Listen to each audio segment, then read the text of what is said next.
ಇತ್ತ ಬೀದರ್ನಲ್ಲಿ ನಡೆದಂತಹ ದರೋಡೆ ಪ್ರಕರಣಕ್ಕೆ ಸಂಬಂಧಪಟ್ಟಂತೆ ಒಂದು ಮೇಜರ್ ಅಪ್ಡೇಟ್ ಸಿಗ್ತಾ ಇದೆ. ಇಲ್ಲೂ ಕೂಡ ದರೋಡೆ ಮಾಡಿದಂತಹ ದರೋಡೆಕೋರರ ಬಗ್ಗೆ ಮಾಹಿತಿಗಳು ಈವರೆಗೆ ಲಭ್ಯವಾಗಿದ್ದಿಲ್ಲ. ಆದರೆ ಇದೀಗ ಮೇಜರ್ ಅಪ್ಡೇಟ್ ಸಿಗ್ತಾ ಇದೆ. ದರೋಡೆಕೋರರ 2 ಎಕ್ಸ್ಕ್ಲೂಸಿವ್ ದೃಶ್ಯಗಳು TV5 ಕನ್ನಡಕ್ಕೆ ಲಭ್ಯವಾಗಿದೆ. ಬೀದರ್ಗೆ ಎಂಟ್ರಿ ಕೊಟ್ಟಿದ್ದು ಹಾಗೂ ಅಲ್ಲಿಂದ ಎಕ್ಸಿಟ್ ಆಗಿರುವಂತಹ ದೃಶ್ಯಗಳು TV5 ಕನ್ನಡಕ್ಕೆ ಲಭ್ಯವಾಗಿದೆ. 30ರಿಂದ 35 ನಿಮಿಷಗಳಲ್ಲಿ, ಕೇವಲ 30ರಿಂದ 35 ನಿಮಿಷಗಳಲ್ಲಿ ಈ ಕೃತ್ಯವೆಸಗಿ ಖದೀಮರು ಅಲ್ಲಿಂದ ಕಾಲ್ಕಿತ್ತಿದ್ದಾರೆ. ಜನವರಿ 16ರ ಬೆಳಗ್ಗೆ 10:23ಕ್ಕೆ ಬೀದರ್ ನಗರದ ದುಲ್ಹನ್ ದರ್ವಾಜಾ ಬಳಿ ಎಂಟ್ರಿ ಕೊಟ್ಟಿದ್ದಾರೆ. CCTV ಫುಟೇಜ್ಗಳು ಕೂಡ ಲಭ್ಯವಾಗಿದೆ. ಬೀದರ್ ನಗರದ ದುಲ್ಹನ್ ದರ್ವಾಜಾ ಬಳಿ ಜನವರಿ 16ರ ಬೆಳಗ್ಗೆ 10:23ಕ್ಕೆ ಇವರು ಎಂಟ್ರಿ ಕೊಟ್ಟಿದ್ದಾರೆ. ಇನ್ನು 10:45ಕ್ಕೆ ATM ಬಳಿ ಸಿಬ್ಬಂದಿಗೆ ಗುಂಡು ಹಾರಿಸಿದ್ದಾರೆ. ಸಿಬ್ಬಂದಿಗೆ ಗುಂಡು ಹಾರಿಸಿ 83 ಲಕ್ಷ ರೂಪಾಯಿ ಹಣವನ್ನು ದೋಚಿ ಅಲ್ಲಿಂದ ಪರಾರಿಯಾಗಿದ್ದಾರೆ. ಈ ಕೃತ್ಯ ಎಸಗಿ 11 ಗಂಟೆ ಒಳಗಾಗಿ, ಅಂದರೆ 11 ಗಂಟೆಯ ಒಳಗಾಗಿ ಬೀದರ್ ಸಿಟಿಯಿಂದ ರಾಬರ್ಸ್ಗಳು ಕಾಲ್ಕಿತ್ತಿದ್ದಾರೆ. 11:18ಕ್ಕೆ ಸುಲ್ತಾನ್ಪುರ ಗ್ರಾಮದಲ್ಲಿ ಹಣದ ಪೆಟ್ಟಿಗೆ ಸಮೇತವಾಗಿ ಅವರು ತೆರಳುತ್ತಾ ಇರುವಂತಹ ಒಂದು ದೃಶ್ಯ CCTVಯಲ್ಲಿ ಸೆರೆಯಾಗಿದೆ. ಬೀದರ್ ನಗರದಿಂದ 8 ಕಿಲೋಮೀಟರ್ ದೂರ ಇರುವಂತಹ ಸುಲ್ತಾನ್ಪುರ ಗ್ರಾಮದಲ್ಲಿ CCTV ಕ್ಯಾಮ್ರಾದಲ್ಲಿ ಇದು ಕ್ಯಾಪ್ಚರ್ ಆಗಿದೆ. ಅಂದರೆ ಈವರೆಗೆ ಯಾರು, ಏನು, ಎತ್ತ ಇದರ ಬಗ್ಗೆ ಯಾವುದೇ ಮಾಹಿತಿಗಳು ಲಭ್ಯವಾಗಿದ್ದಿಲ್ಲ. ಆದರೆ ಈಗ 2 CCTV ಫುಟೇಜ್ಗಳು ಲಭ್ಯವಾಗಿದೆ. ಒಂದು ಎಂಟ್ರಿ ಆಗಿದ್ದು, ಅದಾದ ನಂತರ ಅವರು ದರೋಡೆ ಮಾಡಿದ ಮೇಲೆ ಅಲ್ಲಿಂದ ಪರಾರಿಯಾಗ್ತಾ ಇರುವಂತಹ ಒಂದು ದೃಶ್ಯ, ಅದು ಕೂಡ CCTVಯಲ್ಲಿ ಸೆರೆಯಾಗಿದೆ. 2 ಎಕ್ಸ್ಕ್ಲೂಸಿವ್ ದೃಶ್ಯಗಳು TV5 ಕನ್ನಡಕ್ಕೆ ಲಭ್ಯವಾಗಿದೆ. ದೃಶ್ಯಾವಳಿಯಲ್ಲಿ ನೀವು ನೋಡ್ತಾ ಇದ್ದೀರಿ. ಬೈಕ್ ಮೇಲೆ ಅವರು ಹೋಗ್ತಾ ಇರುವಂತಹ ದೃಶ್ಯ ಸೆರೆಯಾಗಿದೆ, ಕ್ಯಾಪ್ಚರ್ ಆಗಿದೆ. ಆದರೆ ಈವರೆಗೂ 6 ದಿನ ಆಯಿತು ಈ ಪ್ರಕರಣ ಸಂಭವಿಸಿ. 6 ದಿನವಾದರೂ ಕೂಡ ಈವರೆಗೆ ಆರೋಪಿಗಳು ಅರೆಸ್ಟ್ ಆಗಿಲ್ಲ. 8 ತಂಡಗಳಿಂದ ನಿರಂತರವಾಗಿ ತಲಾಶ್ ನಡೀತಾ ಇದೆ. 8 ತಂಡಗಳನ್ನು ರಚನೆ ಮಾಡಿ ಈ ಆರೋಪಿಗಳಿಗಾಗಿ ಪೊಲೀಸರು ಬಲೆ ಬೀಸಿದ್ದಾರೆ.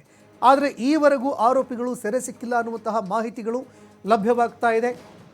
ಒಂದೆಡೆ ಇವರು ಗುಂಡು ಕೂಡ ಹಾರಿಸಿದ್ದಾರೆ. ಅಲ್ಲಿದ್ದಂತಹ ಸೆಕ್ಯೂರಿಟಿ ಏನಿದ್ದ ಆತನ ಮೇಲೆ ಗುಂಡು ಹಾರಿಸಿ ದರೋಡೆ ಮಾಡಿರುವಂತಹ ಒಂದು ಪ್ರಕರಣ ಇದು, ATM ಅನ್ನು. ಹೀಗಾಗಿ ಸಾಕಷ್ಟು ಜನರು ಕೂಡ ಆತಂಕಕ್ಕೆ ಒಳಗಾಗಿದ್ದಾರೆ.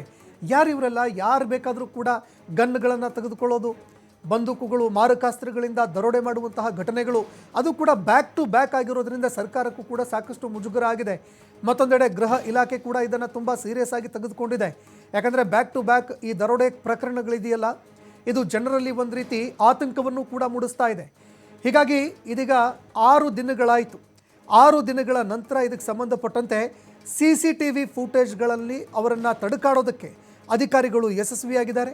ಫುಟೇಜ್ಗಳಲ್ಲಿ ದೃಶ್ಯಾವಳಿಗಳು ಲಭ್ಯವಾಗಿದೆ. ದೃಶ್ಯಾವಳಿಯಲ್ಲಿ ನೀವು ನೋಡ್ತಾ ಇದ್ದೀರಿ. ಒಂದೆಡೆ ಎಂಟ್ರಿ ಕೊಡ್ತಾ ಇರುವಂತಹ ದೃಶ್ಯ, ಮತ್ತೊಂದೆಡೆ ಅವರು ಎಕ್ಸಿಟ್ ಆಗಿರುವಂತಹ ದೃಶ್ಯ ಏನಿದೆ ಅದು ಕೂಡ CCTVಯಲ್ಲಿ ಸೆರೆಯಾಗಿದೆ. ಮತ್ತೊಂದೆಡೆ ಶೂಟ್ ಮಾಡಿರುವಂಥದ್ದು ಏನಿದೆ, ಒಂದು ಗನ್ ತೆಗೆದುಕೊಂಡು ಬಂದಿದ್ದರು. ATM ಎದುರಿಗೆ ಇದ್ದಂತಹ ಏನು ಸೆಕ್ಯೂರಿಟಿ ಗಾರ್ಡ್ ಏನಿದ್ದ ಆತನನ್ನು ಬಂದೂಕಿನಿಂದ ಶೂಟ್ ಮಾಡಿದ್ದಾರೆ. ಶೂಟ್ ಮಾಡಿದ ಬಳಿಕ ATM ಅನ್ನು ದರೋಡೆ ಮಾಡಿದ್ದಾರೆ. ATM ದರೋಡೆ ಮಾಡಿ ಅಲ್ಲಿಂದ ಏನು ಹಣವನ್ನು ದರೋಡೆ ಮಾಡಿದ್ರು ಅದನ್ನು ಒಂದು ಪೆಟ್ಟಿಗೆಯಲ್ಲೂ ಕೂಡ ಅವರು ತುಂಬಿಸ್ಕೊಂಡಿದ್ದಾರೆ. ಪೆಟ್ಟಿಗೆಯಲ್ಲಿ ತುಂಬಿಸಿಕೊಂಡ ಬಳಿಕ ಅಲ್ಲಿಂದ ಪರಾರಿಯಾಗಿದ್ದಾರೆ. ಈ ಬಗ್ಗೆ ಮತ್ತಷ್ಟು ಮಾಹಿತಿ ಕೊಡ್ತಾರೆ ಪ್ರತಿನಿಧಿ ಸಿದ್ದು, ಫೋನ್ ಸಂಪರ್ಕದಲ್ಲಿ ಜಾಯ್ನ್ ಆಗಿದ್ದಾರೆ. ಸಿದ್ದು, ಬೀದರ್ ದರೋಡೆ ಪ್ರಕರಣಕ್ಕೆ ಸಂಬಂಧಪಟ್ಟಂತೆ 6 ದಿನ ಆಯಿತು, ಆರೋಪಿಗಳ ಸುಳಿವಿಲ್ಲ. ಈ ನಡುವೆ 2 CCTV ಫುಟೇಜ್ಗಳು ಲಭ್ಯವಾಗಿದೆ. ಪ್ರಕರಣಕ್ಕೆ ಸಂಬಂಧಪಟ್ಟಂತೆ ತನಿಖೆ ಯಾವ ರೀತಿಯಾಗಿ ನಡೀತಾ ಇದೆ, ಈ ಬಗ್ಗೆ ಏನೆಲ್ಲ ಅಪ್ಡೇಟ್ಸ್ಗಳು ಲಭ್ಯವಾಗಿದೆ ಅಂತ? ಖಂಡಿತವಾಗ್ಲೂ ಸಂತೋಷ್, ಈಗಾಗಲೇ ಬೀದರ್ನಲ್ಲಿ ATM ಏನ್ ದರೋಡೆ ಆಯ್ತು, ದರೋಡೆ ಸಂಬಂಧಪಟ್ಟಂಗೆ ಇವತ್ತು 6 ದಿನಗಳನ್ನ ಕಳೀತಾ ಬಂದಿದೆ. ಈಗಾಗಲೇ ಸಾಕಷ್ಟು ಪೊಲೀಸರು ಕೂಡ ಸಿಬ್ಬಂದಿಗಳನ್ನ ರೆಡಿ ಮಾಡ್ಕೊಂಡಿರುವಂತದ್ದು. ಆಯಾ ರಾಜ್ಯದಲ್ಲಿ ಕೂಡ ದರೋಡೆ ಮಾಡಿರೋ ಏನಿದೆ ಅವ್ರನ್ನ ಹಿಡಿಲಿಕ್ಕೆ ಮುಂದಾಗಿದ್ದಾರೆ ಅಂತ ಹೇಳ್ಬೋದು. ಬೀದರ್ನ ಎಂಟ್ರಿ ಹಾಗೂ ಮತ್ತು ಎಕ್ಸಿಟ್ ಆಗಿರುವಂತಹ ವಿಡಿಯೋಗಳು ಕೂಡ ಈಗಾಗಲೇ TV5ಗೆ ಎಕ್ಸ್ಕ್ಲೂಸಿವ್ ಆಗಿ ಸಿಕ್ಕಿದೆ ಅಂತ ಹೇಳ್ಬೋದು. 30ರಿಂದ 35 ನಿಮಿಷಗಳವರೆಗೂ ಈ ಕೃತ್ಯ ಎಸಗಿ ಬೀದರ್ ನಗರದಿಂದ ಏನು ಹೊರಗಡೆ ಹೋಗಿರುವಂತ ಖತರ್ನಾಕ್ ಏನ್ ಚೋರರಿದ್ದಾರೆ ಇವರನ್ನ ಇಡ್ಲಿಕ್ಕೆ ಪೊಲೀಸರು ಕೂಡ ಓಡಾಟವನ್ನ ಕೂಡ ಮಾಡ್ತಾ ಇದ್ದಾರೆ. ಸಾಕಷ್ಟು ನಿರಂತರ ಹುಡುಕಾಟವನ್ನ ಕೂಡ ಮಾಡ್ತಾ ಇರುವಂತದ್ದು. ಜನವರಿ 16ರಂದು ಬೆಳಗ್ಗೆ ಏನು 10:00ವರೆಗೆ ಈ ಘಟನೆ ಕೂಡ ನಡೆದಿರುವಂತದ್ದು. ಅದು ಏನಂದ್ರೆ ದುಲ್ಕನ್ ದೌಜಾಳಿ ಬಳಿ ಏನಿದೆ, ಈ ಖತರ್ನಾಕ್ ಕದೀಮರು ಅಲ್ಲಿ ಎಂಟ್ರಿ ಆಗಿ ಹೋದಂತ ಕೂಡ ಇದೆ. 10:45ಕ್ಕೆ ATM ಬಳಿಗೆ ಬಂದು ಆ ಸಿಬ್ಬಂದಿಗೆ ಗುಂಡು ಹಾರಿಸಿರುವಂತದ್ದು. ಅಲ್ಲಿಂದ 83 ಲಕ್ಷ ಹಣವನ್ನ ದೋಚಿ ಪರಾರಿ ಆಗಿದ್ರು. ಇನ್ನು ಕೃತ್ಯ ಎಸಗಿ 11 ಗಂಟೆ ಆದ ಬಳಿಕ ಮತ್ತೆ ಏನು ಬೀದರ್ ಸಿಟಿಯಿಂದ ಹೊರಗಡೆ ಹೋಗಿದ್ದಾರೆ. 11 ಗಂಟೆ ಅಂದ್ರೆ 10:45ಕ್ಕೆ ಈ ಘಟನೆ ಆಗುತ್ತೆ. 10:45 ಆದ ನಂತರ 11 ಗಂಟೆಗೆ ಇಲ್ಲಿಂದ ಕಾಲ್ ಕಿತ್ತು ಹೋಗಿರುವಂತದ್ದು ಕೂಡ ಈಗಾಗಲೇ CCTVಯಲ್ಲಿ ಎಲ್ಲ ವಿಜುವಲ್ ಕೂಡ TV5ಗೆ ಲಭ್ಯವಾಗಿರುವಂತದ್ದು. 11:18ಕ್ಕೆ ಏನಿದೆ ಸುಲ್ತಾನ್ ಅನ್ನುವಂತ ಗ್ರಾಮ, ಅಂದ್ರೆ ಬೀದರ್ ನಿಂದ ಮುಂದೆ ಹೋದ ಮೇಲೆ ಬರುವಂತ ಏನು ಸುಲ್ತಾನ್ ಅನ್ನುವಂತ ಗ್ರಾಮ ಇದೆ, ಆ ಗ್ರಾಮದಲ್ಲಿ ಹಣದ ಪೆಟ್ಟಿಗೆ ಸಮೇತವಾಗಿ ಹೋಗ್ತಾ ಇರುವಂತಹ ದೃಶ್ಯಾವಳಿ ಕೂಡ ಕಂಡು ಬಂದಿರುವಂತದ್ದು.